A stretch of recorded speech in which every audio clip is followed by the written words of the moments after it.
Y'all here?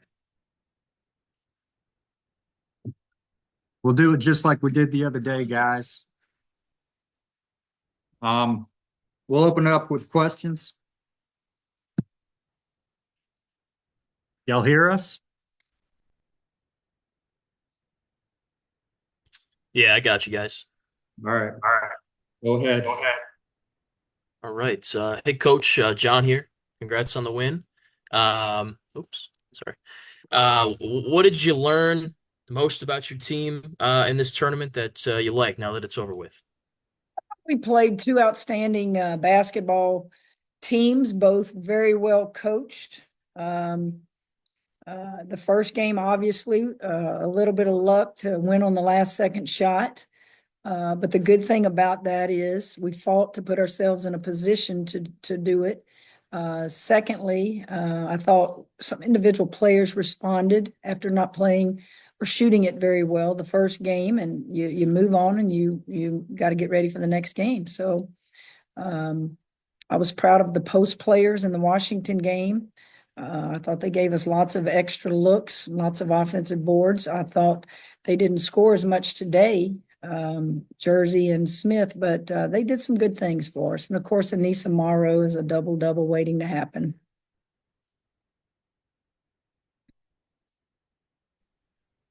Hey, Coach, it's Reed. You shot, I think it was 33% on Monday, but you're north of 50% today. What was the difference offensively? What worked so well today? We missed looks against Washington, wide open looks. I mean, Cheyenne and Michaela got good looks against Washington. They just missed them. Today they hit them. So that's how this game is. This game will humble you 1 minute, and then it'll be the highest of highs the next minute. So it wasn't anything any different, just one of those nights. Yeah, going back to kind of what you talked about a little bit, specifically Michaela, how is she able to respond just mentally, having a tough game where the shots aren't falling and to come back out in this one and it seems like she's hitting everything? Well, it wears on you a little bit when you're a competitor. You feel like you let your team down. You're mad at yourself. All those things, you guys know, but you don't let it tear you down. You get the pleasure of getting to play this game again, 2 and 3 games a week. Um, it's just you can't keep focusing on what you didn't do the last game, and you don't sit her down and you don't pound in her head. You just try to help her. If it's a comment you make, if it's a meeting you have, if it's whatever it takes. Michaela's a great player, and you're going to have games like that. And guess what? You might have more than one game like that. It's life. Hey, Coach. This is Brandon with New Stitch Media. I noticed Monroe has been playing extra aggressive this season, especially with averaging the double doubles. What do you think is different about her play this season? Anissa Morrow is playing the same way she's played since she stepped on LSU's campus. She plays with a motor. She never stops hustling. She never stops rebounding. She never stops just going hard. And I think a lot of that has to do with her upbringing. Her mother's a coach, coached her. Her dad was a football player. She comes from an athletic background, and that's all she knows to do is to work. She plays an undersized post player position for us in college, and she knows she's got to do her work early. She's got to do it hard. She's got to leap just a little bit higher. Nothing I'm seeing now is any different than I've seen since she's been at LSU. Thank you, Coach. You're welcome. Coach, you've participated in a lot of these Thanksgiving weekend tournaments throughout the years. What do opportunities like this tournament offer you in terms of building the team as the season goes along? Usually, what you see in November and December in these tournaments, you see upsets.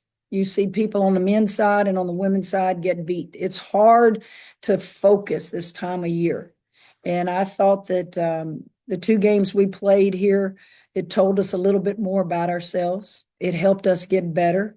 And we're ready to be home, enjoy our day off for Thanksgiving tomorrow, and get ready for Sunday.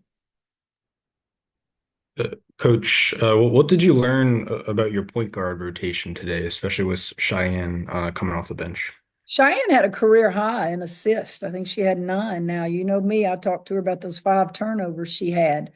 But Cheyenne came off the bench. I thought her perimeter defense got her. Her perimeter defense allowed her to stay on the floor once I subbed for her. I thought she was a spark for us defensively. She hit some shots late. I thought, Poa, I wanted to start her because of what she did in the Washington game and knows the system a little bit better. But I'm not set on who's going to start. I'm going to play who I think can help us in that moment. And I thought KG Gilbert was very good in both games, hit big shots, not afraid to mess up, just keeps plugging away. It's a team that don't count us out. Don't count us out. Just give us some time to get better and to grow.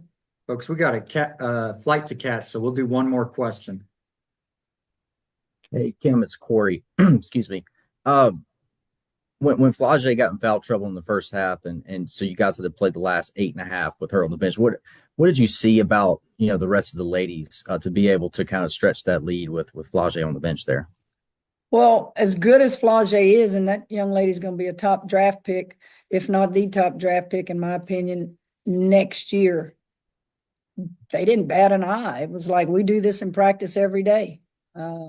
It wasn't like, you lost the one player on the floor that we go to, or the one player on the floor that we got to have to win ball games. It's basically next woman up, and whoever goes in the game, you do your job. I never thought her getting in foul trouble was like, oh boy, we're in trouble. We have too much depth on the perimeter to think like that. All right, guys, thank you. Thank y'all. Happy Thanks, Coach. Thanksgiving, y'all. Happy Thanksgiving. Same Likewise. to you. Thanks, Kim. Happy Thanksgiving.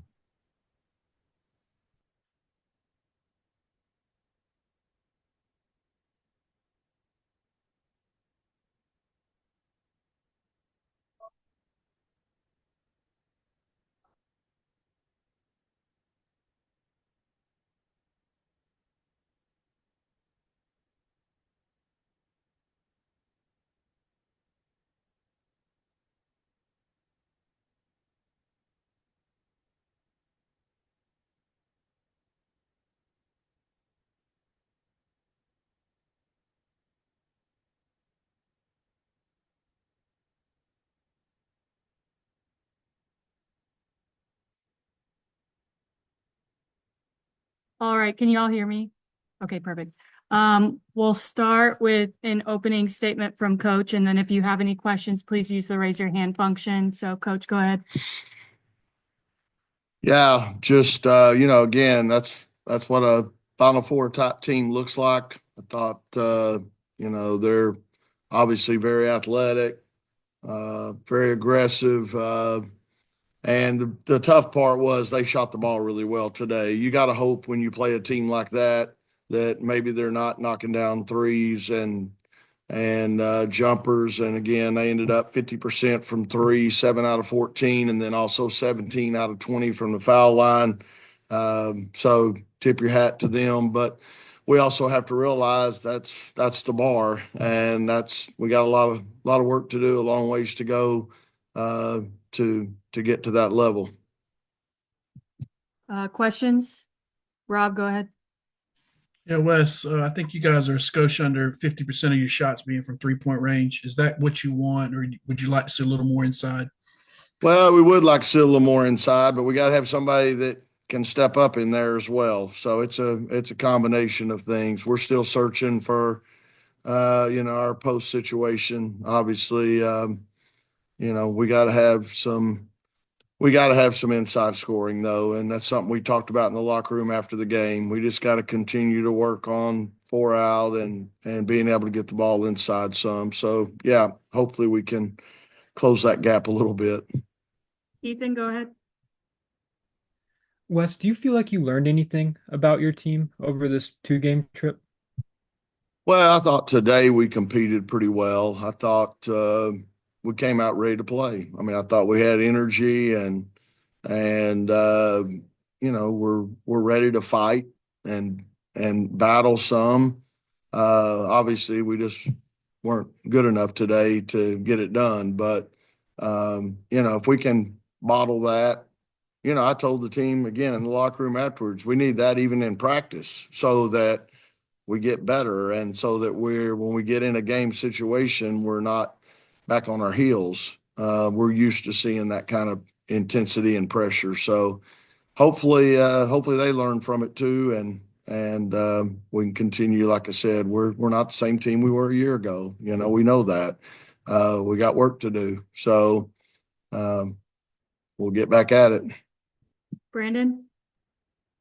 Hey, Coach, with playing teams like LSU and TCU and South Carolina early in the season, do you feel like that helped prepare your team later in the season for a tournament run, possibly?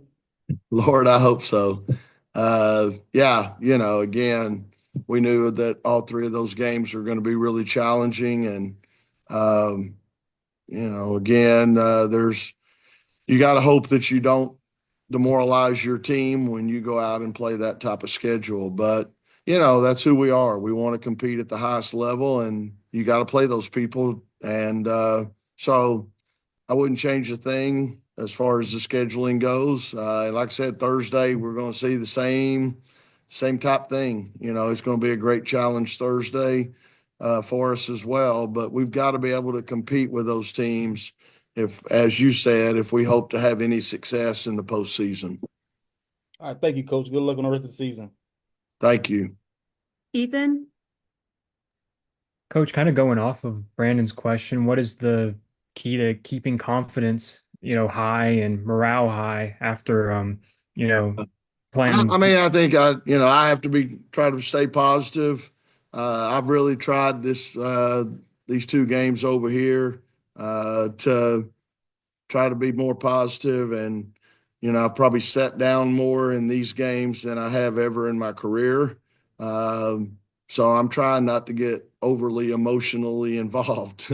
So trying to stay a little bit more even keel, and still got the fire, but try to, maybe help them a little bit with their confidence. So, but again, it's, we've, like I said, I thought we were okay in the locker room afterwards. I think they realized, hey, that's what it's going to be like, and we got to get better. And like I said, I was impressed with the way we came out.